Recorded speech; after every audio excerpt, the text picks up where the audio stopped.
मैं इस वक्त पाकिस्तान के आखिरी गांव पठाना गांव में मौजूद हूं और इससे कुछ ही फासले पे LOC है और उसके साथ हिंदुस्तान का पहला गांव है। ज्वाला सिंह हवेली वो हवेली है जब 1965 और 71 की वॉर हुई थी, भारत ने जब ब्लास्ट किए, बम फेंके तो खासी इसको नुकसान पहुंचा।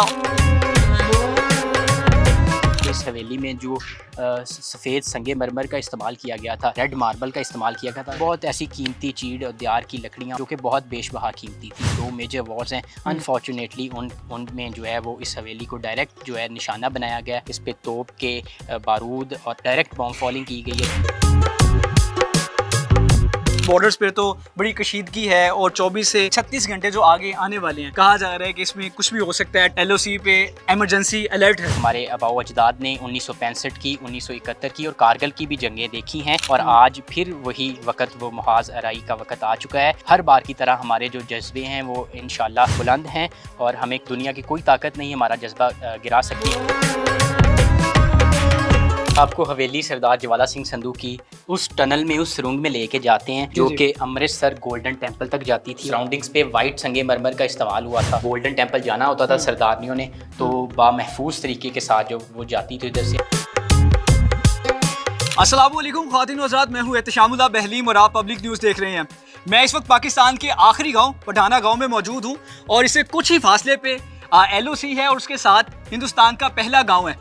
ये ज्वाला सिंह हवेली वो हवेली है जब 1965 और 71 की वॉर हुई थी तो हमारे दुश्मन भारत ने जब ब्लास्ट किए, बम फेंके तो ये भी उस वक्त खासी इसको नुकसान पहुंचा। और इस वक्त आप देख भी सकते हैं, ये वाली छत देख सकते हैं और दीगर जगह देख सकते हैं, ये खासी उसके बाद नुकसान हुआ था, टूट फूट का शिकार हुई थी। ये हवेली पाकिस्तान की तारीख का एक अहम हिस्सा है। ज्वाला सिंह हवेली, अगर आप इसको सर्च भी करेंगे तो इसकी एक मुकम्मल आपको तारीख मिलेगी और सरदार ज्वाला सिंह की भी आपको तारीख मिलेगी।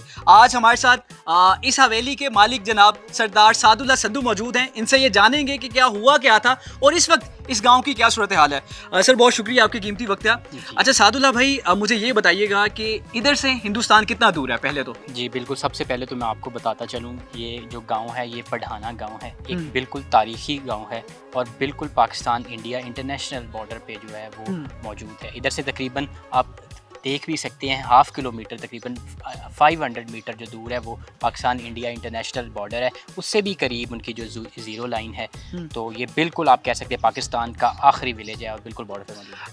आपने बताया भी था कि इधर से हम खड़े होके एक गुरुद्वारा देख सकते हैं। जी बिल्कुल, मैं भी देख सकता हूँ कि वाइट कलर का गुरुद्वारा हमें नजर आ रहा है। आप देख सकते हैं ये इंडिया का गाँव जो है वो नौशहरा है। नौशहरा बिल्कुल नौशहरा गाँव है, उसमें उनका गुरुद्वारा है जो कि हम इधर से आसानी जो है ना इंसानी आँख से भी देख सकते हैं और कैमरे की आँख से भी हम आराम से देख सकते हैं। सादुल्लाह भाई, आपने हमें बताया कि 71 और 65 की वॉर में ये हवेली, जिसको हम समझते हैं कि पंजाब का एक तारीखी हिस्सा है, इसको खासा नुकसान पहुंचा था। ये छतों का भी आपने बताया और दीगर जगहों का बताया कि इधर बम गिरे और ये टूट फूट का शिकार हुई। बताइएगा हुआ क्या था, क्या क्या चीज़ों को नुकसान पहुंचा? जी बिल्कुल, सबसे पहले मैं आपको बताता चलूँ कि इस हवेली में जो सफ़ेद संगे मरमर का इस्तेमाल किया गया था, इसके अलावा रेड मार्बल का इस्तेमाल किया गया था। रेड मार्बल एक ऐसा पत्थर है जो कि उस वक़्त में पूरे सब कॉन्टीनेंट में तकरीबन काउंटेड प्लेस में इस्तेमाल हुआ था। 4 तकरीबन जगहों पर पूरे बर्र-ए-सगीर में इस्तेमाल हुआ था।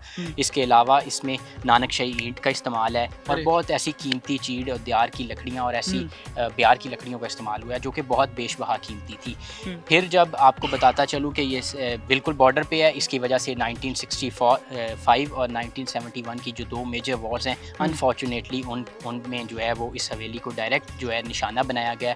इस पे तोप के बारूद और डायरेक्ट बॉम्ब फॉलिंग की गई है जिसकी वजह से इसकी ये हालत हुई है। उसके बाद जो बची कुची इसकी हालत थी वो 65 में क्योंकि ऑक्यूपाई हो गई ये, तो इसमें जो है सफ़ेद संगे मरमर और वो सारी कीमती चीज़ें जो है वो इधर आए BSF वाले और जो सारे उनके मिलिट्री, तो वो इधर से वो उखाड़ के और उनकी छतें गिरा के वो सब कुछ ले गई। यानी कि जितना हमला किया उन्होंने वो अलहदा, जितनी बच गई थी उसको बाद फिर BSF ने आके गिराया और जो कीमती चीज़ें थी वो उठा के ले गए। बिल्कुल इसी तरह ही हुआ। अरे ये वाली छत जो है ये मैं देख सकता हूँ, ये खासी, बल्कि अब तो रही ही नहीं है और ये आपने जैसे बताया लकड़ी की बात की, सारी टूट फूट हो चुकी है।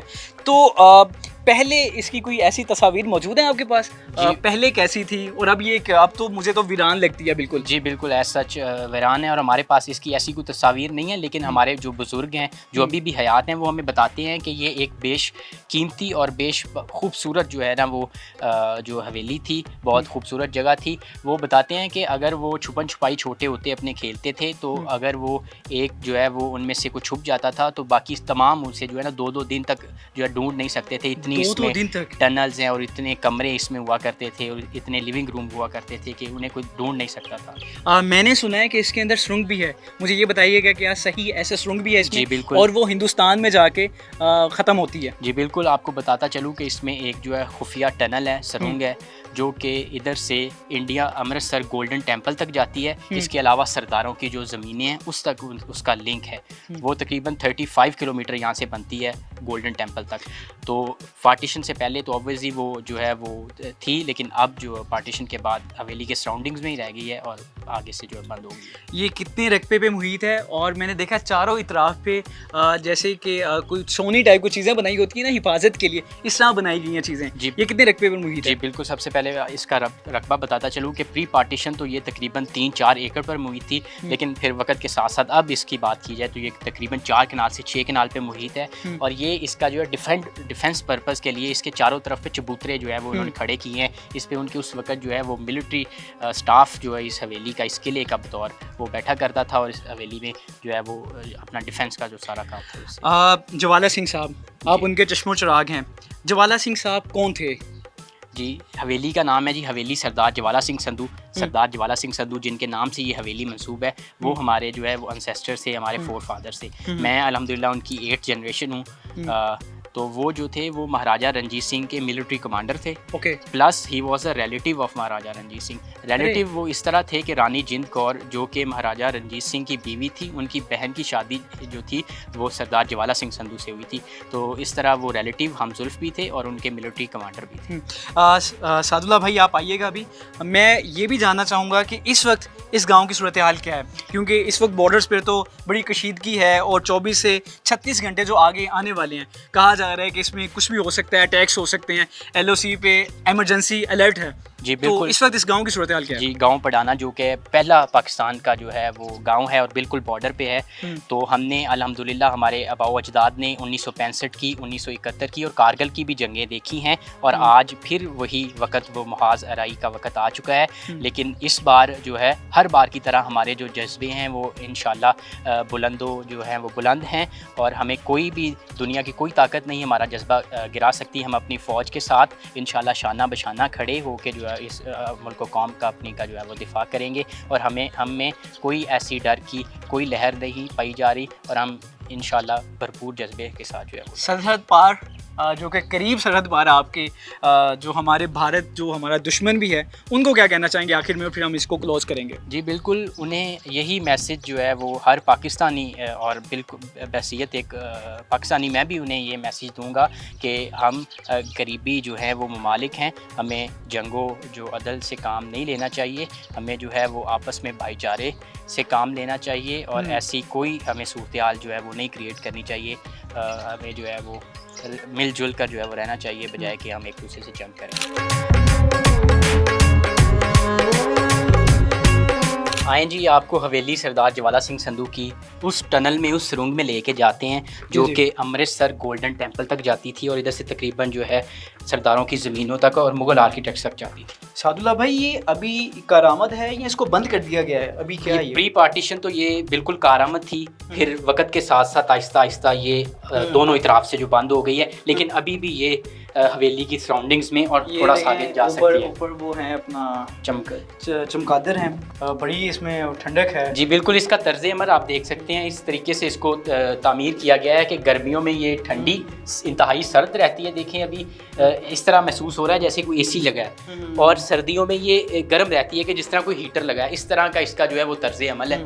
आप ऊपर अगर आपका कैमरामैन दिखा सके तो बिल्कुल डार्ट सिस्टम है, एक निशान भी जो सरिये का है वो नहीं स्टील का इस्तेमाल हुआ। बताता चलूँ कि इसके जो सराउंडिंग्स पे वाइट संगे मरमर का इस्तेमाल हुआ था, जो कि जब बीएसएफ ने ऑक्यूपाई कर लिया तो वो सारा उखाड़ के ले गए। इधर एक फाउंटेन फवारा हुआ करता था, ठीक है। जब इधर से उन्होंने अपना गोल्डन टेम्पल जाना होता था सरदारनियों ने, तो बामहफूज तरीके के साथ जो वो जाती थी, इधर से स्थान वगैरह जो भी उनका प्रॉपर था वो करके फिर इधर से आगे जाती थी। तो ये भी वक्त के साथ साथ अब ख़त्म हो गया। और मेन जो रास्ता था सुरंग का ये सामने जो जी आप रास्ता देख रहे हैं, ये वो रास्ता है जो कि गोल्डन टेम्पल तक, और इसके आगे लिंक जो है वो सरदारों की ज़मीनों तक जाता था। अब वक्त के साथ साथ पहले भी बता चुके हैं कि ये अब बंद हो गया है। लेकिन ये साद भाई, ये आपकी तरफ से बंद किया गया है या दूसरी जानिब से बंद कर दिया गया? ये मोस्ट प्रॉबेबली जी दोनों जानिब से बंद हो गया, क्योंकि इधर से भी मलबा गिर के आगे से बंद हो गया था, तो फिर हमने इधर से भी बंद कर दिया, क्योंकि जब दरमियान से मुनक़ता हो गया तो हम जाके देख नहीं सकते। लेकिन मोस्ट प्रॉबेबली दोनों ही तरफ से जो बंद हो गया। आपने मुझे बताया भी था ऑफ द रिकॉर्ड के मुस्तकबिल में चांसेस है कि हम इसको कंस्ट्रक्शन दोबारा करें, इसकी कुछ चीज़ें तब्दील करें। तो क्या ये जो इसकी सुरंग है इसको भी इसको कंस्ट्रक्शन की जाएगी इसकी भी? जी बिल्कुल, हम अभी भी अपनी तय जो है वो अपनी मदद आपके तहत इसको रेनोवेट प्रिजर्व करने की कोशिश कर रहे हैं। अगर हम वॉल सिटी आर्कियोलॉजी डिपार्टमेंट और गवर्नमेंट ऑफ पंजाब के इश्तराक से अगर ये काम हुआ तो इंशाल्लाह इसको भी प्रिजर्व किया जाएगा, इसको मज़ीद आगे लेकर जाया जा सकता है। दोबारा फिर बस आखिर में बता दीजिएगा, ये हिंदुस्तान में कौन कौन से इलाकों में जाती है? ये जो सुरंग है ये जी pre partition Golden Temple Amritsar तक जाया करती थी, और इसके अलावा सरदारों की जो ज़मीनें हैं जो कि बिल्कुल बॉर्डर के साथ साथ हैं, उसके लिए ये वहाँ भी जाया करती थी। इसका मेन जो पर्पस था वो ये था कि सिक्योरिटी थी एक, और सेकेंडली जो सरदारनियाँ थी वो महफूज तरीके के साथ बापर तरीके के साथ जो है वो गोल्डन। पता नहीं मुझे क्यों यहाँ पे वाइब्स आ रही हैं कि दोबारा सुरंग खुल जाएगी। मुझे इसलिए वाइब्स आ रही हैं क्योंकि भारत को तो कह रहे हैं हमला करने वाले हैं, तो हमने तो उसको ख़त्म कर देना है और ये सारा हमारा हो जाना है खिताब। तो फिर हम इस सुरंग को खोल देंगे ताकि फिर हम आसानी से दोबारा उधर पहुंच जाएंगे, इंटरलिंक हो जाएंगे दोनों मुल्क इंशाल्लाह। इंशाल्लाह। हवेली ज्वाला सिंह हमने आपको ऊपर से भी दिखाई कि जब 1965 और 1971 की वॉर हुई थी तो उस दौरान पे जो खासा नुकसान पहुंचा था बॉर्डर के पार पहली हवेली पे, तो वो ज्वाला सिंह थी। ज्वाला सिंह की वो बेसमेंट जहाँ से सुरंग इंडिया में जाती है वो आज हमने आपको दिखाई है। तो बस दीजिए इजाज़त, अल्लाह निगहबान।